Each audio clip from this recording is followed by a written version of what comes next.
Hello, good morning. Page 80. 3.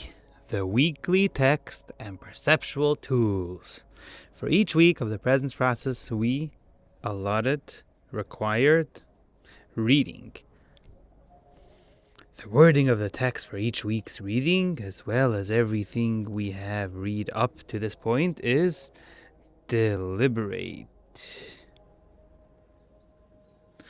Notice how the word deliberate incorporates the word liberate.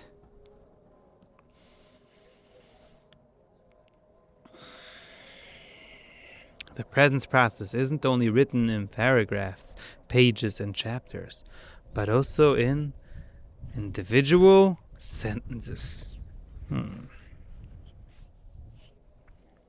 This text contains insights that can be digested with hurried scanning. It contains years of experience, encapsulated in felt insights to facilitate integration.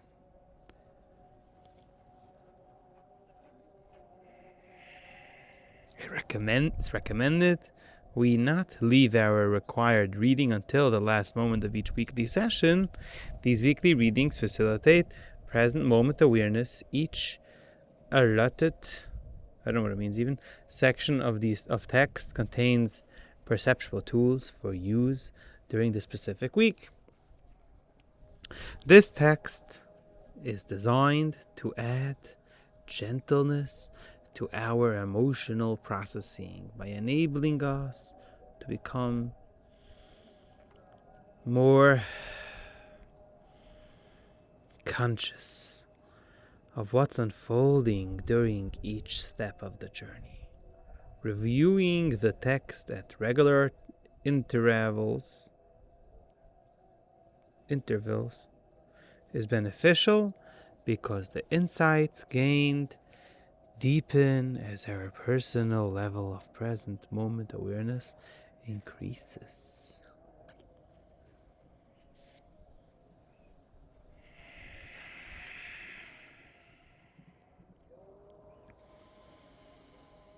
The reality is that this book is one long conscious response.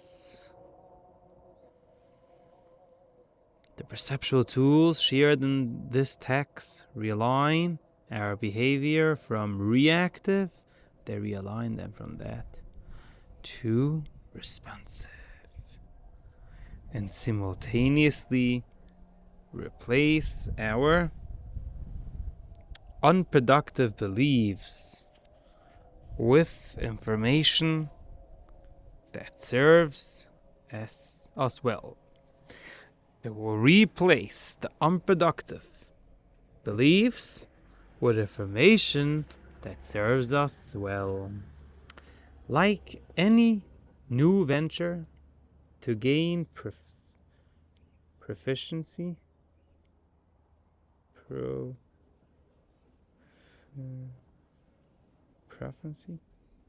not sure, and present moment awareness requires repeated application of these tools. Through experiencing the consequences of repeated application, we integrate the benefits. No doing is involved in applying these tools.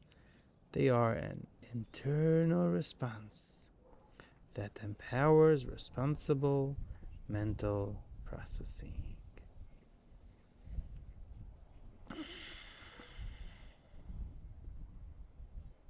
Repeating and repeating and repeating. Instead of taking one pill that will change everything from now on. No. We'll repeat these tools and gain more consciousness, more capacity to use response instead of reaction, and with the response being able to integrate the charged emotions, and with the time, layer by layer, level by level, step by step, breath by breath. An integrative approach. Even when we believe our childhood was good, being born into a conditional world means we have uncomfortable physical, mental, and emotional experiences. Fact of life. We are unconditional beings, which means that entering any conditional experience is to some degree traumatic.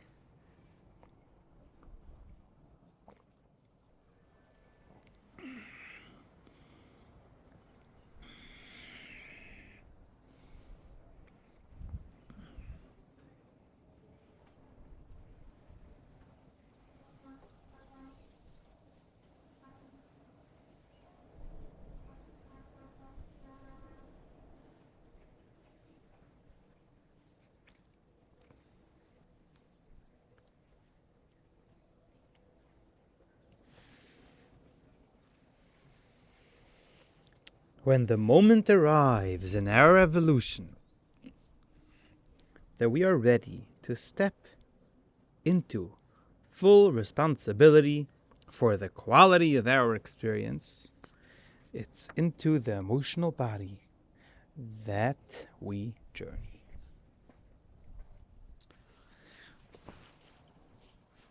To this responsibility,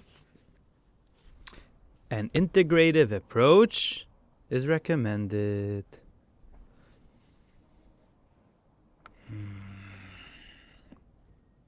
For the purpose of the presence process, we prefer to use the word integrate instead of heal.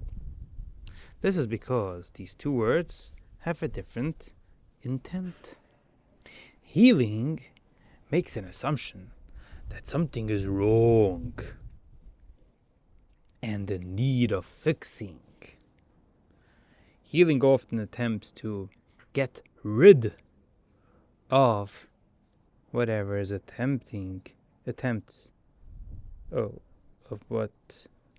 whatever it attempts to heal. There's bad stuff, problematic, and I gotta heal myself from them. Now I got rid of these bad stuff. Healing, therefore, more often than not, it's a reaction to what is. A certain symptom, we gotta heal, not feeling these symptoms. Traditionally, healing focuses primarily on symptomatic expression of discomfort and believes nothing is accomplished until the symptomatic expression is removed. But I still feel the symptom. Hey, I'm not healed. When I will no longer feel the symptom. That's healing.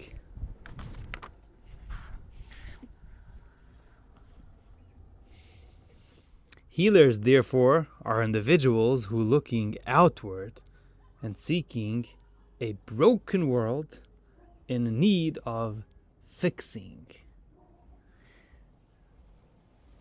And they believe themselves in some way chosen to fix others. And more than often than not, those who enter healing as a profession are individuals who project their unresolved conditions onto the world. Then try to fix the reflection they perceive. Ouch.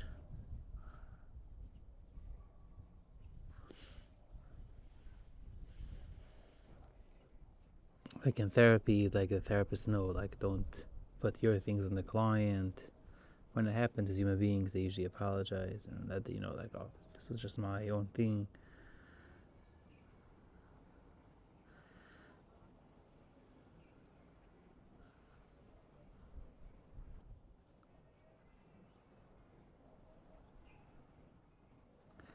Healers having their own internal fight, fighting some part of their own perception, their own glass looking through to the world. They're fighting that, speaking against that, trying to fix that, but it's not in the world. That's their own perception, which needs to be integrated. Whew. More often than not, that's scary.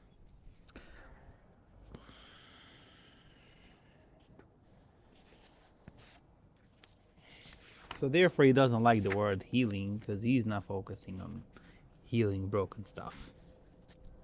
Integration begins from the standpoint that if something is happening, the fact that it's happening makes it valid and therefore required. Nothing is viewed as wrong and needing to be fixed.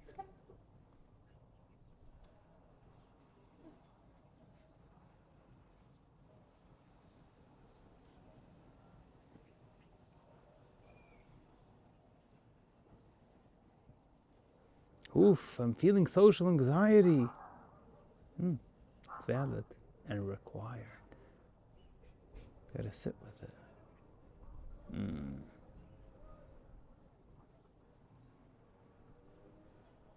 Not so.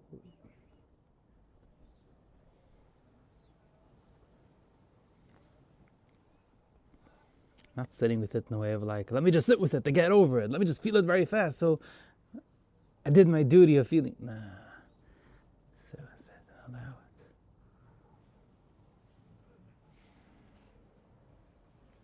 Rather, if something appears to be out of balance, it needs to be embraced back into the whole instead of trying to pushing it away. When responded to accordingly, it contains insight for integration, for further growth. Integration is therefore a response to what is, instead of what he said, medicine is a reaction to what is. What is their alarm clock? It's a symptom. Ooh, I'm feeling pain about something, let's say. That's what is. Reacting to it by trying to heal it, sedating it, pushing it away, getting rid of it, or integrating it, embracing it into the whole, observing without judgment. Integration is only interested in causality, to the cause. When the world appears broken to an integrationist, they take responsibility for their perception of it and respond by resorting the help to their own perception, not that of the world's. Integration doesn't offer us any professional opportunities. No one pays us to integrate. And no one can integrate on our behalf. This is one of the reasons there are no presence process facilitators.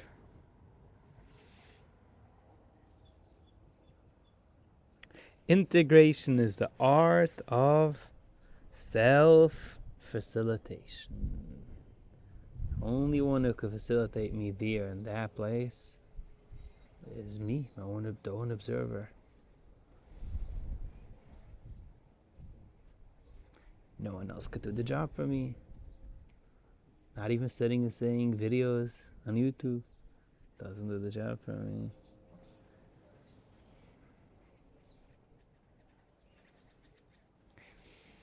An integrative approach to the quality of our experience is based on the realization that when we impact the causal point aspect of our experience, we simultaneously change the condition of the whole.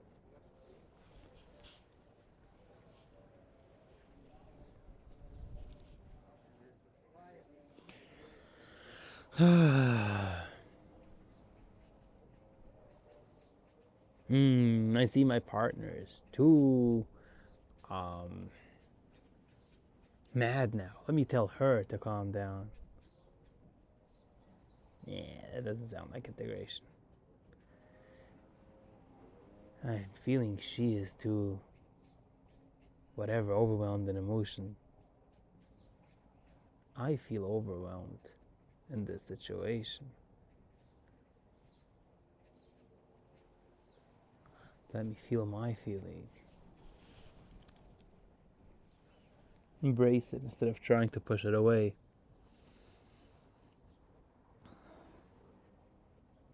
Then, what do you think will happen to your partner?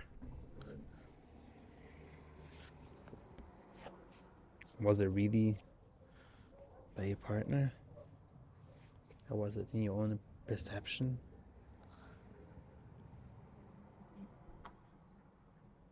I don't know if this comes in over here. Yeah, just as a metaphor. It doesn't have to be true in every aspect. When we impact the causal aspect of our experience, we simultaneously change the condition of the whole. Also, the effects this has on the whole unfolds organically in a manner best serving the well-being of the whole.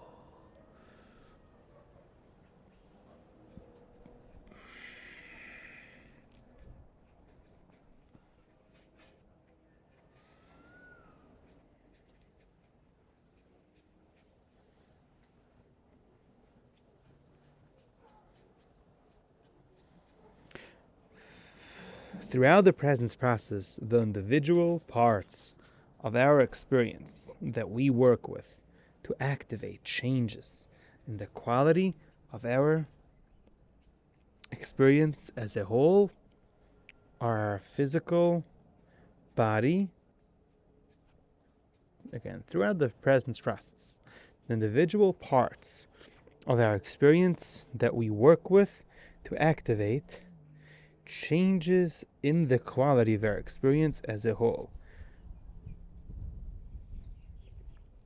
are our physical body sensations, mental body thoughts, and emotional body feelings.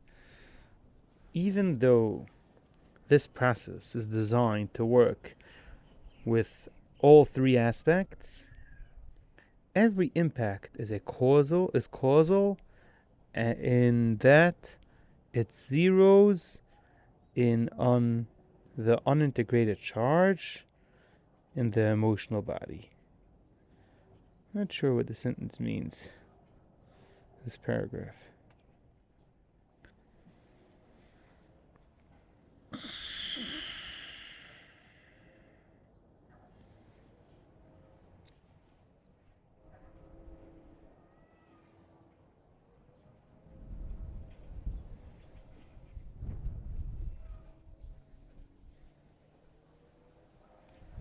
You will work with all three parts, physical, mental, and emotional,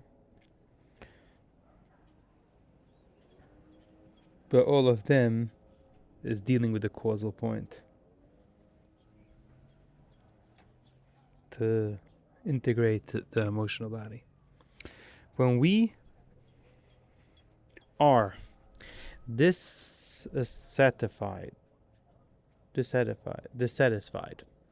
with the quality of our experience, when we are not happy with the quality of our experience, we attempt to make changes by rearranging our physical circumstances. This is because physical aspects of our experience is tangible and immediately accessible. So let me change it right away. I'm not happy with the experience. However, even though we may be able to make relatively quick changes to our physical circumstances, these changes won't last because the physical aspect of our circumstances is an effect, not causal. So we're just fiddling with the effect.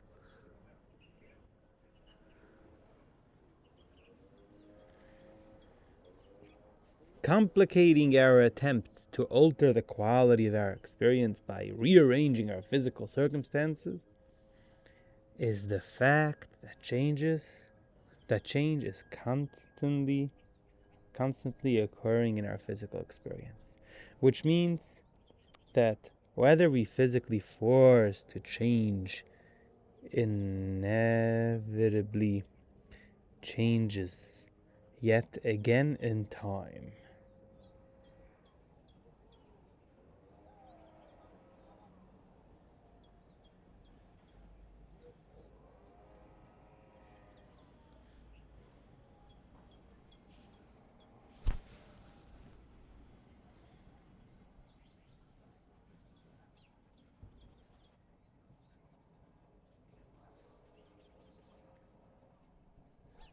I see it clearly in some places in life, in my own experience, friends. Whenever force is used to change something outside,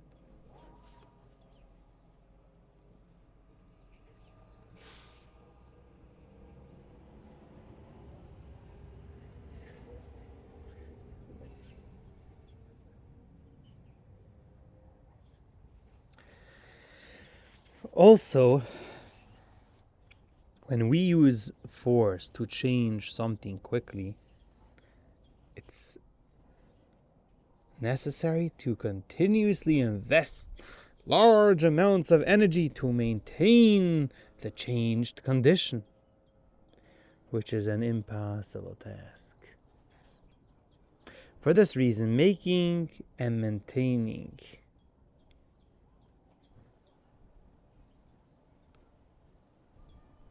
physical changes in an attempt to alter the quality of our experience requires control and sedation.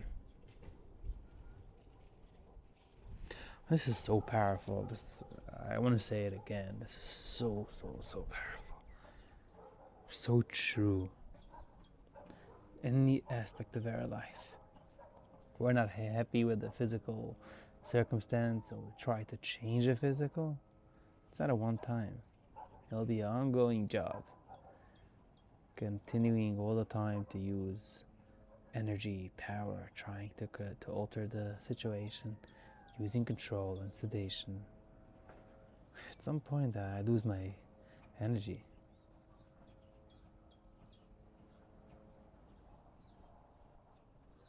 And things fall back to the way they were, or it rolls out of my control.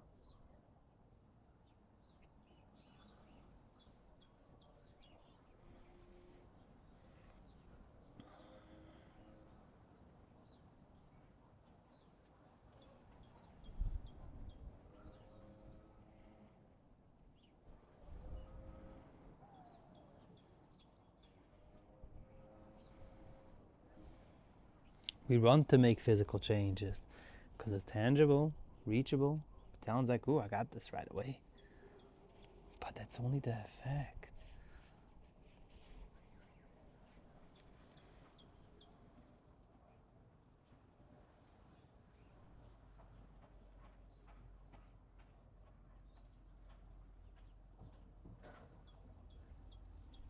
Yeah.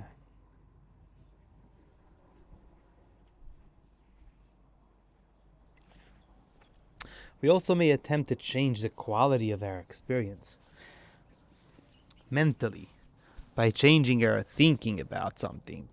Mind power and positive thinking approaches aspire to this.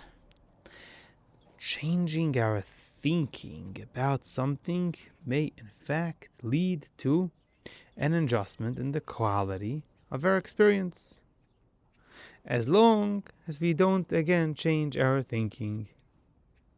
In other words, the extent and duration of the change we are able to accomplish by making mental changes is, I don't know what the next word is, but like it's not continuously, because this approach has to continually defend its accomplishments from our unconscious thought process.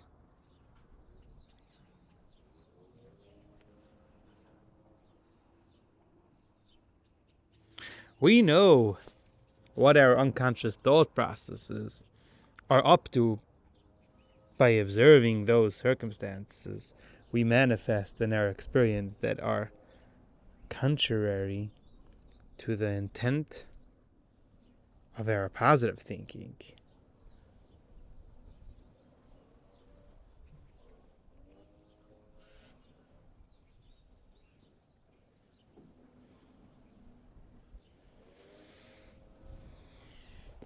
So, something is not comfortable. Let me change a physical aspect. They're constantly trying to reinforce that. Oh, you know what? A better idea. Let me change a mental aspect. Let me think differently about it. It's not a big deal, and I don't care. Really, it's okay. And I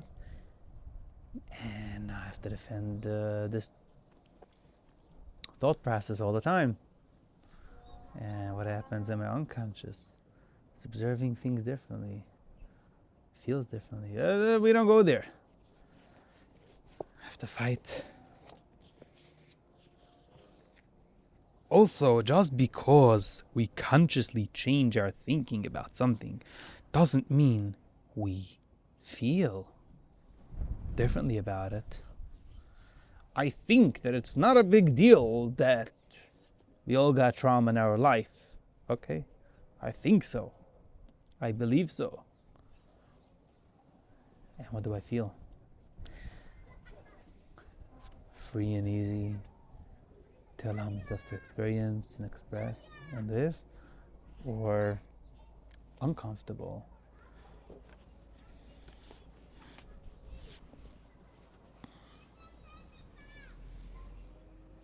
Therefore, even when a change of thought brings about an adjustment in our physical circumstances, until we feel differently,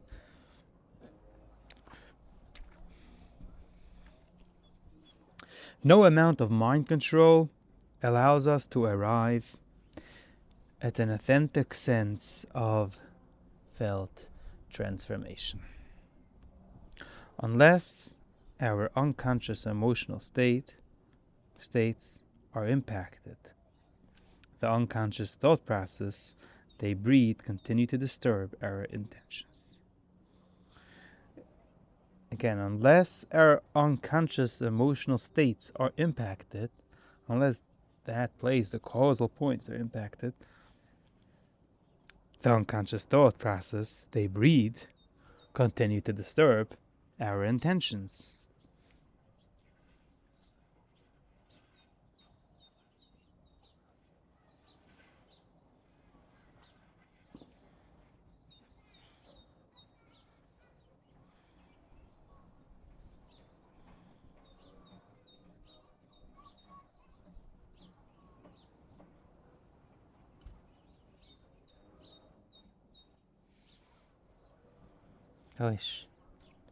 A transformed experience isn't the result of just positive thought. Rather, underlying It is a shift in feeling. If we are to achieve our intended change, our feelings and thinking processes require harmonizing. So, like attempting to make primarily physical changes, making only mental changes in order to adjust the quality of our experience is again fiddling with an effect, not the cause. There is a problem. That's how the mental body perceives it. A certain emotion.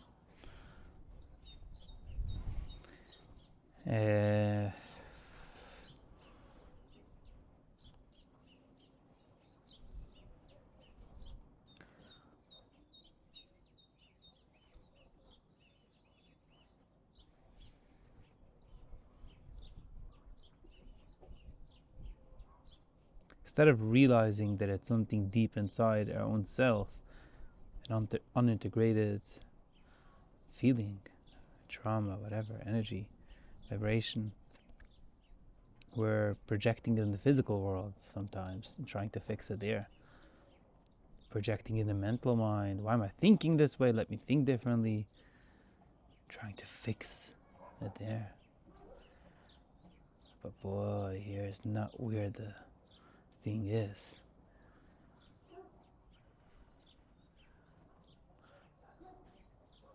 Gotta go to the cause and let it flow.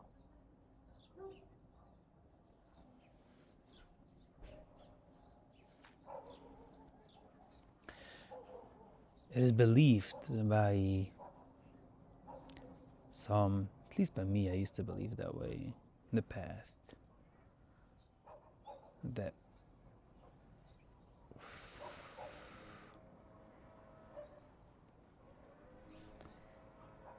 healing goes through your mind.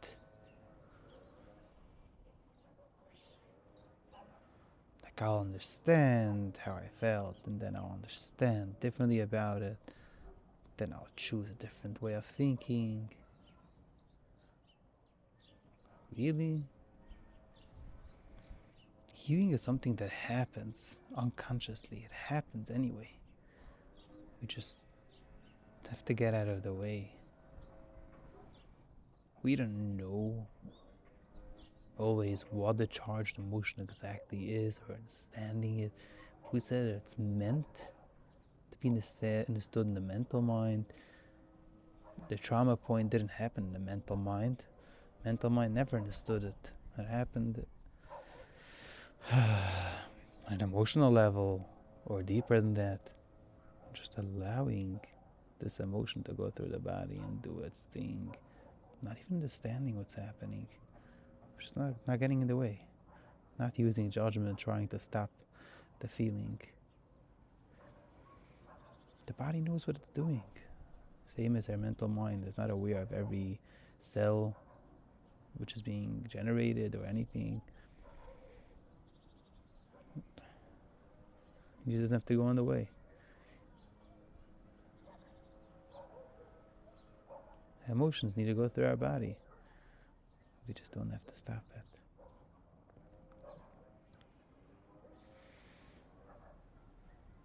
Fortunately, we have the option of going directly to the root of our discomfort and making causal adjustments.